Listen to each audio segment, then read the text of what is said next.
अस्सलाम वालेकुम। आज के एपिसोड में हम क्रिएटिव राइटिंग की एलिमेंट्स के बारे में बात करेंगे।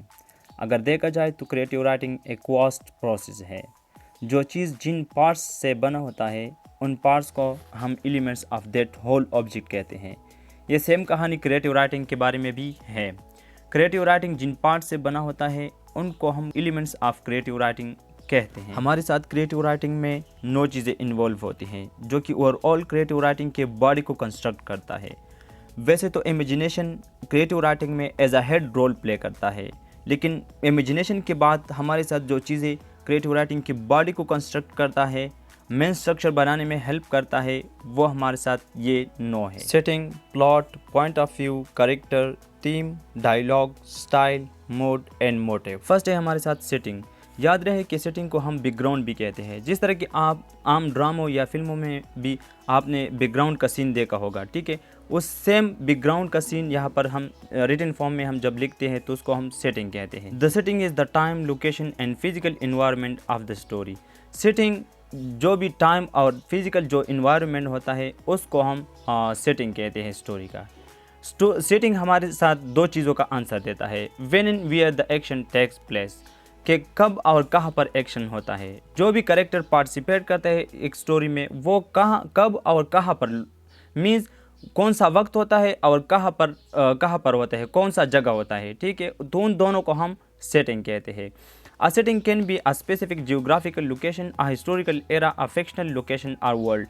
फिक्शन हमारे साथ एक ख़ास जियोग्राफिकल लोकेशन भी हो सकता है, जिस तरह के एक मुल्क या एक प्रोविंस या एक डिस्ट्रिक्ट या इवन एक होम का सहन भी हो सकता है। इवन डोल हाउस बाय हेनरिक एब्सन, उसका जो सेटिंग है वो सिर्फ और सिर्फ एक रूम है, ठीक है। और हिस्टोरिकल एरा भी हो सकता है।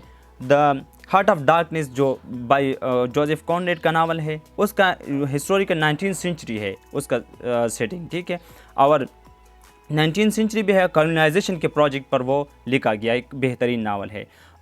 एक फिक्शनल लोकेशन और वर्ल्ड भी हो सकते हैं। आप खुद से भी एक दुनिया क्रिएट कर सकते हैं, एक वक्त क्रिएट कर सकते हैं। उसमें कहने का मतलब ये है कि जो भी टाइम और लोकेशन होता है स्टोरी के अंदर उसको हम उस स्टोरी का सेटिंग कहते हैं। Heart of darkness by Joseph Conrad का सेटिंग अगर देखा जाए तो ज़्यादातर एक्शन अफ्रीका में पाए जाते हैं। कॉलोनाइजेशन के प्रोजेक्ट के वक्त में ये कॉलोनाइज्ड एक कंट्री था अफ्रीका में जो पानी के इलाके हैं ज़्यादातर एक्शन वहाँ पर होते हैं। लेकिन नावल का स्टार्ट और एंड्स लंदन के करीब टेम्स नाम के एक रिवर है वहाँ पर होता है। टाइम जो है 19th century. Hard time by Charles Dickens की अगर बात की जाए तो ये उसका सेटिंग जो है वो एक कॉक टाउन के नाम पर एक इंडस्ट्रियल टाउन है, वहाँ पर होता है और मिड 19th सेंचुरी का वक्त होता है। Hunger artist bye Francis Kafka, ये एक बेहतरीन शॉर्ट स्टोरी है। उसका जो सेटिंग है ये एक सर्कस है और सर्कस में भी मेनली एक केज पड़ा होता है, इसका सेटिंग सर्कस है।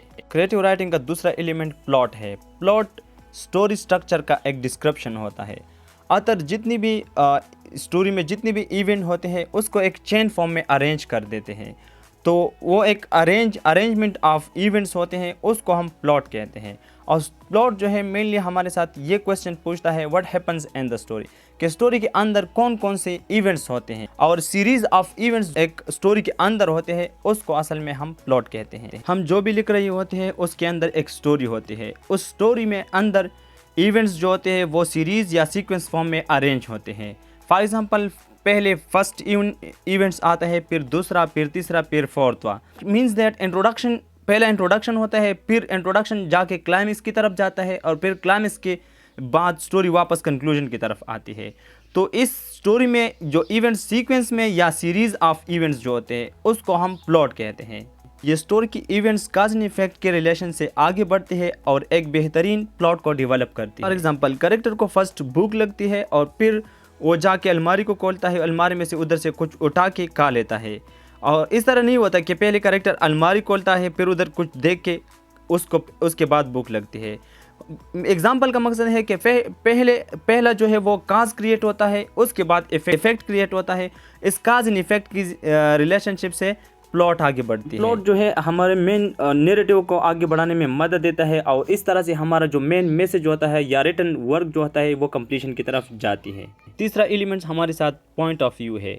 ये बात याद रखिए कि हर स्पोकन या रिटन वर्क का एक स्पेसिफिक पॉइंट ऑफ व्यू होता है। पॉइंट ऑफ व्यू एक पोजीशन होता है रिटन वर्क में, या एक साइड होता है जहाँ पर से राइटर अपनी स्टोरी को नरेट करता है। याद रहे कि पॉइंट ऑफ व्यू को हम पर्सपेक्टिव भी कहते हैं।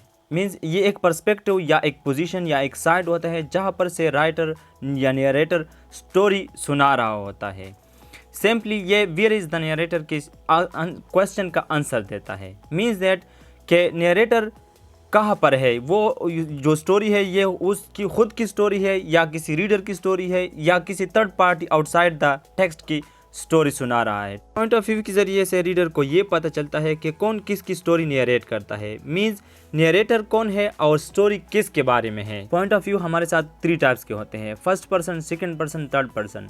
जब स्टोरी का point of view first person हो तो इसका मतलब होगा कि नरेटर खुद की स्टोरी सुना रहा है। मीन्स स्टोरी का जो प्रोटैगनिस्ट है वो नरेटर है और इसको हम आई और वी के प्रोनाउन से पहचानते हैं कि इसका point of view first person है। जब सेकंड पर्सन होगा तो इसमें यू प्रोनाउन इस्तेमाल होता है। इसका मतलब ये होगा कि नरेटर रीडर की स्टोरी सुना रहा है। Point of view third person होता है तो इसमें ही, शी, एट या दे प्रोनाउन इस्तेमाल होते हैं और इसका मतलब ये होगा कि स्टोरी जो है ये ना नरेटर के बारे में है ना रीडर के बारे में है, थर्ड पार्टी की स्टोरी है, आउटसाइड द टेक्स्ट की स्टोरी है और नरेटर रीडर को सुना रहा है। फोर्थ एलिमेंट क्रिएटिव राइटिंग का कैरेक्टर है। कैरेक्टर कोई पर्सन, एलिमेंट या क्रिएचर, इवन कोई नॉन लिविंग थिंग भी हो सकता है, लेकिन कैरेक्टर के लिए कुछ कंडीशन ज़रूरी है। आपने ह्यूमन ट्रिब्यूट्स कैरेक्टर को देने हैं।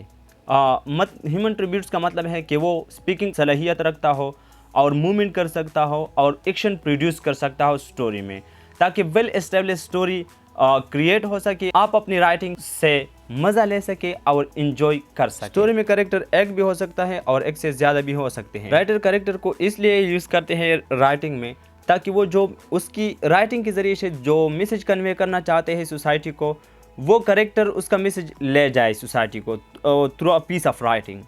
और स्टोरी जो है वो प्लॉट के साथ साथ स्टोरी भी डेवलप हो। Fifth element of creative writing is dialogue. This is spoken words which are spoken between the characters within a story of the writer.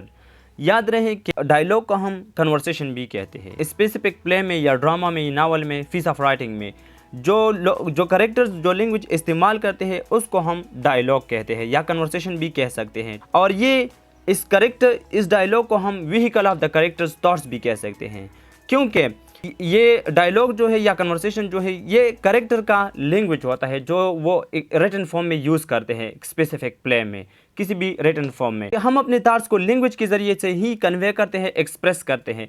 तो इस वजह से हम डायलॉग को कहते हैं कि ये कैरेक्टर्स की थॉट्स की एक गाड़ी है उसमें, क्योंकि कैरेक्टर डायलॉग के ज़रिए से कैरेक्टर अपने इमोशन को एक्सप्रेस करते हैं। अगर बात की जाए कि डायलॉग किस जॉनर में यूज़ होते हैं तो पॉइंट टू बी नोटेड कि डायलॉग सिर्फ और सिर्फ ड्रामा के साथ ख़ास है। हाँ, नावल या शॉर्ट स्टोरी अदर जो जॉनरा है राइटिंग के, उसमें माइन्यूट लेवल पर यूज़ होते हैं। जब नरेटर किसी और के साथ किसी दूसरे कैरेक्टर के साथ इंटरेक्ट करता है और उसकी स्टोरी सुनाता है तो वहाँ पर डायलॉग माइन्यूट लेवल पर होता है, लेकिन सिर्फ और सिर्फ ये ड्रामा में सरसरी यूज़ होता है। और अगर ये बात की जाए कि डायलॉग राइटर क्यों यूज़ करता है राइटिंग में, ठीक है, तो फर्स्ट पॉइंट है हमारे साथ के डायलॉग से हमारे साथ कैरेक्टर का पॉइंट ऑफ व्यू का पता चलता है। मीन्स ट्रू नेचर, कैरेक्टर का जो ट्रू नेचर है वो हमें रिवील होता है डायलॉग से राइटिंग में, कि कैरेक्टर बैड है या गुड है या प्रोटैगनिस्ट है या इंटागोनिस्ट है, या ये कैरेक्टर जो है स्टैटिक है या डायनामिक है, ठीक है। और दूसरा जो है ये हम डायलॉग हमारे साथ ये कैरेक्टर डेवलपमेंट में मदद करता है। वो कहते हैं ना कि बातों बातों में बात आगे बढ़ती है। उन कैरेक्टर के आपस के इंटरेक्शन से रीडर को भी ये पता चलता है, कैरेक्टर का जो सेल्फ है वो रीडर को रिवील होता है। कैरेक्टर जो है वो न्यू एक्शन प्रोड्यूस करते हैं, इस वजह से वो एक्शन इवेंट्स में, बड़े बड़े इवेंट्स में कन्वर्ट होते हैं और इसके साथ साथ का प्लॉट भी आगे बढ़ता है हमारे साथ। और दूसरा जो पॉइंट है हमारे साथ, कैरेक्टर का राइटर जो है कैरेक्टर की डायलॉग से हमारे साथ न्यू इन्फॉर्मेशन भी शेयर करता है। लास्ट एलिमेंट हमारे साथ थीम है। थीम कोई मेन आइडिया भी हो सकता है, टॉपिक या कंसेप्ट जिसके बारे में आप लिख रहे हो या उसके बेस पर कुछ नया एक्सप्लोर करते हो या कंट्रीब्यूट करते हो सोसाइटी को। फॉर एग्जांपल आप कहते हो कि इस सोसाइटी में जेंडर बेस पे इनजस्टिस होता है।